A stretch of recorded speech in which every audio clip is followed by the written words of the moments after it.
తప్పుడు వాగ్దానాలు చేసుకుంటూ తప్పుడు ప్రచారాలు చేస్తూ అప్పుడున్నటువంటి వైఎస్ఆర్ కాంగ్రెస్ పార్టీ మీద ఎన్నో రకాలుగా దుష్ప్రచారాలు చేశారు.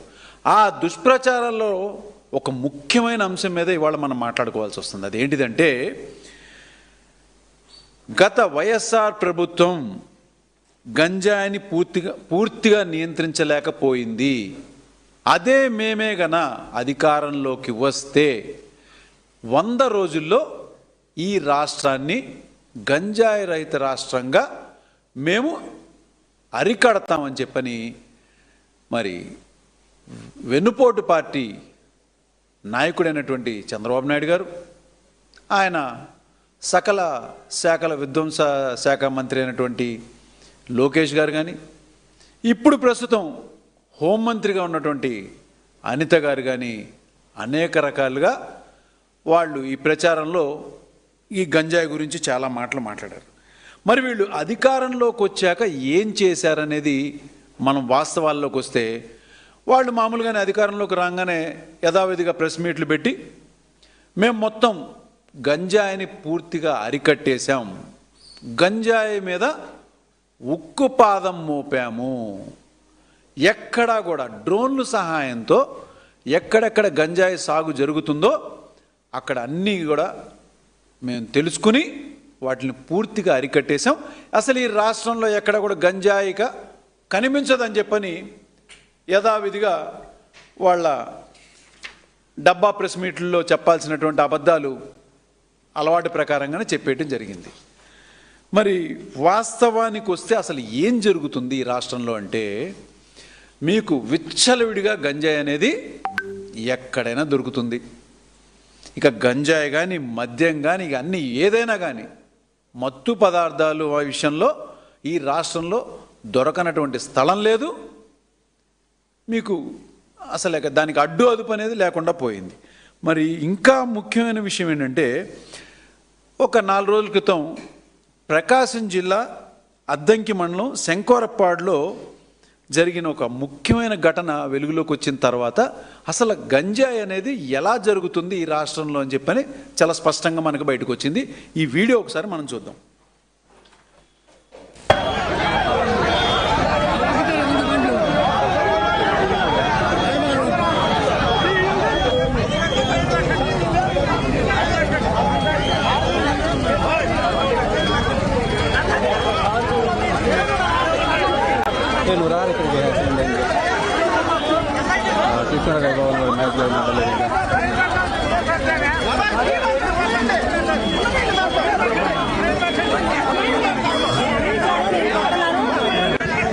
రమ్మని చెప్పాను.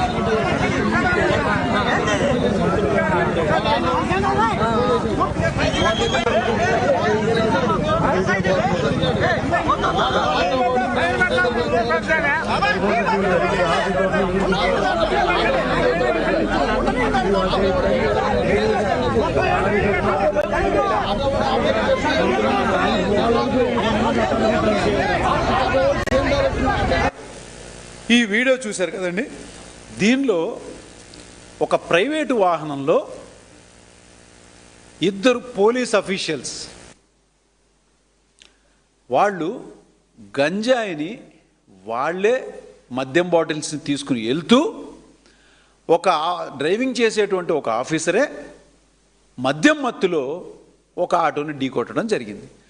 ఢీకొట్టిన తర్వాత అక్కడ స్థానికులు కొంతమంది గబగబా వచ్చి వాళ్ళని రక్షించే దీనిలో చూస్తే ఈ కారులో వెనకాల మద్యం బాటిల్స్, గంజాయి, అలానే ఈ 2 వ్యక్తుల యొక్క పోలీస్ డ్రెస్సు కూడా అక్కడ పడేసి ఉంది ఆ వెనకాల డిక్కీలో. ఒక్కసారిగా అక్కడున్న ప్రజలుగా ఆగ్రహానికి గురై ఏం చేశారంటే, అక్కడ ఉన్నటువంటి వాళ్ళు ఆ వీడియో తీసి అది జనాల్లోకి వచ్చింది అని. అంటే దీన్ని బట్టి మనకేమర్థమవుతుంది, ఈ మద్యం కానీ గంజాయి కానీ అరికట్టాల్సినటువంటి పోలీసు వ్యవస్థే వాళ్ళే ఈ రవాణా అంతా కూడా చేస్తున్నారని చాలా స్పష్టంగా బయటపడింది. అంటే ఇక్కడ ప్రజలే పోలీసుల్ని పట్టించడం జరిగింది. మరి ఈ విషయాన్ని 24 గంటలు గడిచిన తర్వాత ఎస్పీ గారు వెంటనే ప్రెస్ మీట్ పెట్టి ఏం చెప్పారంటే, అది మా వాళ్ళు రికవర్ చేశారండి, ఒక చోట రికవర్ చేసి తీసుకొస్తుంటే ఆ యాక్సిడెంట్లో అది చూసి అక్కడ ఉన్నటువంటి ప్రజలు దాన్ని తప్పుగా అనుకుంటున్నారు, ఏమి మాది ఎటువంటి తప్పు లేదని చెప్పని బుకాయిస్తుంటే, నిజంగా గన మీ అధికారులే గన పట్టుకుని ఉంటే అక్కడ ఉన్నటువంటి ప్రజలకి మీరు ఎందుకు సమాధానం చెప్పలేకపోయారు? ప్రజలు మిమ్మల్ని నిలదీసినప్పుడు మీరు ఇదే మాట ఎందుకు చెప్పలేకపోయారు? అసలు పోని మీరు చెప్పినటువంటి ప్రెస్ మీట్లో ఎక్కడి నుంచి రికవర్ చేశారు, ఎంత క్వాంటిటీలో రికవర్ చేశారు, దానికి సివిల్ డ్రెస్లో ఎందుకు రావాల్సి వచ్చింది, మీకు కంప్లైంట్ ఎక్కడి నుంచి వచ్చింది, ఇవన్నీ వివరాలు మరి రివీల్ చేయాలి కదండి. మరి అవన్నీ ఏం చెప్పకుండా మీరు చేసిన తప్పును కప్పిపుచ్చుకోవడానికి, మీరు చేస్తున్నటువంటి తప్పుల్ని కప్పిపుచ్చుకోవడానికి 24 గంటల తర్వాత మాట్లాడుతున్నా. మరి ప్రతి దానికి నేను ఒక ఆమెను ఉన్నాను, హోంమంత్రిని అని చెప్పని వచ్చేసేటువంటి మరి అనిత గారు ఏమైపోయారు? ఎక్కడున్నారు? అరికట్టేశాం, ఈ రాష్ట్రంలో అసలు ఎక్కడా కూడా మీకు లేదు అని చెప్పినటువంటి ఆవిడ మరి ఈ విషయంలో ఏమని స్పందిస్తారు? ఇంతవరకు ఎందుకు స్పందించటం లేదు అంటే, ఈ పోలీసు వ్యవస్థని చంద్రబాబు నాయుడు గారు దేనికి వాడుతున్నారంటే, ప్రజల్ని రక్షించాల్సింది పోయి ఇట్లా మద్యం గంజాయిని అక్రమ రవాణాలకి ఈ వ్యవస్థని పూర్తిగా వాడుకోవటం జరుగుతుంది. మరి ఇంకే దేనికి అంటే, ఎవరైతే వీళ్ళని ప్రశ్నిస్తున్నారో, ముఖ్యంగా వైఎస్ఆర్ కాంగ్రెస్ పార్టీ కార్యకర్తల్ని కానీ నాయకుల్ని కానీ వాళ్ళ యొక్క రెడ్ బుక్ రాజ్యాంగాన్ని అమలు చేసుకోవటం విషయంలో ఈ పోలీసు వ్యవస్థని ఉపయోగిస్తున్నారు. మరి వాస్తవాలు ఏం జరుగుతున్నాయి? స్వయంగా చంద్రబాబు నాయుడు గారి యొక్క నియోజకవర్గంలోనే ఒక మహిళని చెట్టుకు కట్టేసేస్తే దిక్కుముక్కు లేదు. మరి సకల విధ్వంసుల శాఖ అయినటువంటి మంత్రి లోకేష్ గారి నియోజకవర్గంలో మైనర్ బాలికని రేప్ చేస్తే దానికి స్పందన లేదు. ఇక రాష్ట్రంలో అనేక రకాల విధ్వంసాలు కానీ, మానభంగాలు కానీ, మహిళలను అపహరించడం కానీ, ఇక మర్డర్లకైతే ఒక లెక్కే లేకుండా పోయింది.